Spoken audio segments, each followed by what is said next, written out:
A homeowner bought a house in California over 14 months ago. The seller needed a few weeks to get out and has not left, and due to the eviction moratorium, they can't get them out. In today's video, we're going to talk about, as a real estate investor, if you should be buying occupied properties while the moratorium still exists. Let's dive right in.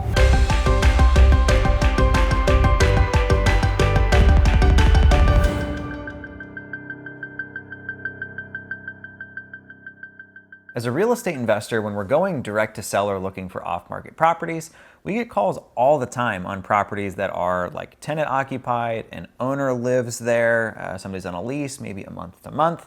And I've got a lot of real estate investors asking me, like, what do I do? Can I buy something that's occupied right now? Is it smart? Is it safe? I'm doing one right now and I want to walk you through kind of how and why, but there's a little bit of like a hierarchy to this. So the first thing is you should always insist on the property being delivered to you vacant and empty if possible. So if the person's on a month-to-month lease, ask the owner to notify them that they will not be renewing the lease, that they need to move somewhere else, and wait till the property's empty to close. If they're a owner occupant and they're like, yeah, I need to find an apartment or something, we kind of do the same thing. Hey, let's go under contract now. And then we'll give you, 60 days to find somewhere else to go. One other thing that you really want to make sure, this is kind of like a trust but verify thing of just because they tell you, oh yeah, they're out, you might want to go by and check and make sure that they really are out. So step one is always going to be just insist that it's empty, if at all possible, at closing, and verify so.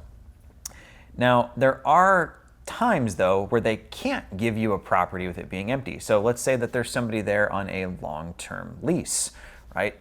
You can't just say, hey, you got to go if somebody's on a lease. You have to honor the terms of that initial agreement. So what do you do in that instance if you're looking to buy this property? So first, if you're a fix and flipper, you really want them out. Or if you're looking to buy the house for yourself to live there, you want them out. So you and the owner could talk about offering them a cash settlement to leave. This is known as like cash for keys. If you're watching this on YouTube, I'll link to a video I did on this above. I'm really not a huge fan of the strategy, but it's definitely got some merit in the age of this eviction moratorium that we're dealing with. But basically, you and the owner would come together, reach out to the tenant and say, hey, we're looking to sell the property and ideally we want it to be empty. Within 30 days, can we give you $1,000, $5,000, $10,000, whatever the dollar amount is that makes sense for them to leave and go somewhere else. Now, we've actually got one of these that we're having a challenge with right now that's occupied, and the guy has just never raised rent on this particular person, and the rent amount is like $400. And the problem is there's not really $400 a month rentals in 2021, let alone like 2005, right? So the owner on that one is having a problem with, even if we give them cash, they don't want to take it because they can't find something else this cheap and they've got kind of this lease for this length of time. So if you've got somebody that's on a lease and you're trying to get them out, that's really kind of your option, is cash for keys or seeing if they're willing to just break the lease and go somewhere else. It's maybe a good option if the property's in disrepair, hey, look, this property needs all kinds of work. We don't really want you here while we're doing it. It's going to be a lot of construction, a lot of noise.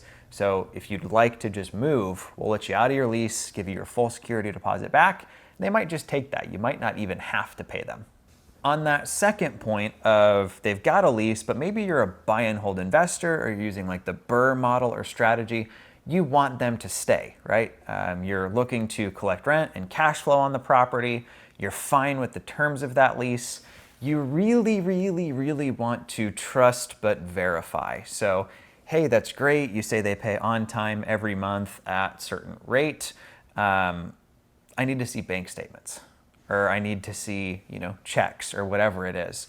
I can't tell you the number of occupied properties I've bought where like the day of closing, the guy's like, oh yeah, I know rent was due yesterday. They haven't paid it. They're actually a horrible tenant. When up until that point, it's like, oh, they're great, never any problems or anything like that. In the past, when I've bought an occupied property that I'm keeping as a rental, I've just gone ahead and assumed that it's probably going to be an eviction, and I've budgeted for that in what I've negotiated with like the purchase of the property. It's a little bit trickier to do in 2021 with this like eviction moratorium. So you want to make sure that they are paying rent. You need proof of that. If they can't give you that, I'm pretty sketched out. Like, oh yeah, they pay me in cash. Like, you just can't really verify that. So that's getting pretty risky if you ask me. So let's say you're trying to purchase a property and you can't get it empty by the time that you need to close, or by the time that like the seller wants to close is normally how this goes. We've got one right now. It's an owner-occupied family. They're relocating for work from Indianapolis to Ohio. Throw some pictures up of the house. It's a really good-looking property. And they need to use the proceeds from selling the house we're buying to close on their new house in Ohio, but they need like 2 to 3 weeks to get their stuff out and move. And this is a property we're actually wholesaling. And our buyer, with eviction moratorium stuff, is not comfortable closing on a property that's not empty, particularly because these folks, lived there, their stuff's still there, they're not packed, kind of all that stuff. So definitely some concern there.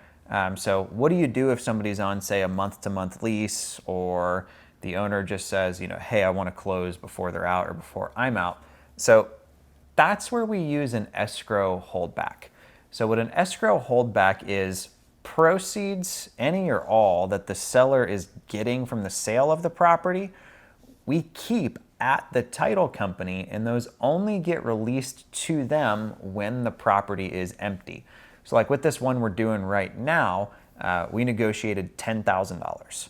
So we're actually going to buy the house, pay off the guy's mortgage, give him the funds to close on his house in Ohio, but we're keeping $10,000 of what he would make in escrow with an agreement that's drafted that if he's not out by a certain date, he forfeits that $10,000 to us.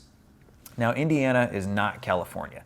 I doubt Indiana would let somebody like effectively squat in a house they've sold for 14 months. They would be like, nah, you gotta go, right?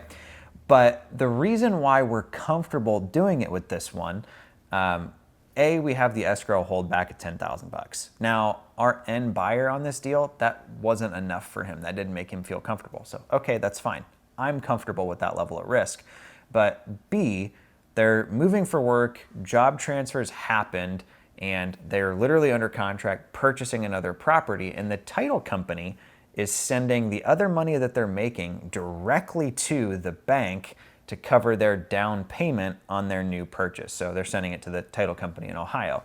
So these people aren't actually getting the cash. It's going to their next house.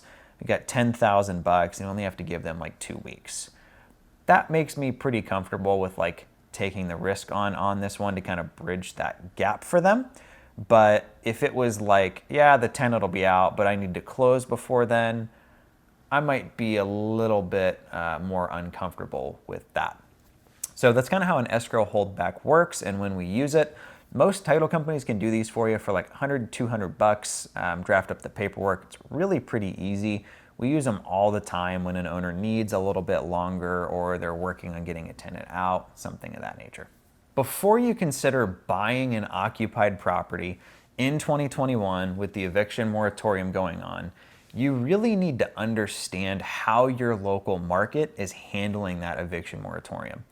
In the markets I'm in Indiana and Florida, we've had situations where like an emergency eviction has been allowed. So if somebody's violating other terms of the lease and it's not a financial thing, like they're paying rent currently, but there's constant drug issues or criminal activity, or the police are out there all the time. If there's that kind of stuff going on, we've been able to get them out. So it's really important to know just kind of in your market what the climate looks like for that. If somebody's squatting, for instance, you might not even have to do an eviction because they're not technically a tenant. you can do a different proceeding, which is called an unlawful detainer, which gets them out faster and actually bypasses the whole like eviction process. But again, you need to know how this is done in your state and even how your county is handling this. I've heard of counties that even like non-monetary eviction type stuff, you know, hey, the seller won't leave, I've bought the house, they gotta go, is just getting tacked on to the pile of evictions that's getting pushed back. So you're gonna know better than I will about what's going on in your own market, but that is something you wanna make sure you have dialed in before you risk your hard-earned cash buying a property that you might not get possession of when you think you will. Thank you for taking the time to watch this video. I was like mortified and a little angered when I saw that article of like these people have been totally gaming the system designed to help people for the last 14 months. And I figured as real estate investors, I know you guys are running into this on properties because we are. So hopefully you found this helpful. It's kind of how we're navigating this kind of like tricky time. If you found it helpful, be sure to like the video and subscribe to the channel. Again, my name is Ryan Dossey. Thanks for taking the time to hang out with us. We'll talk to you next time.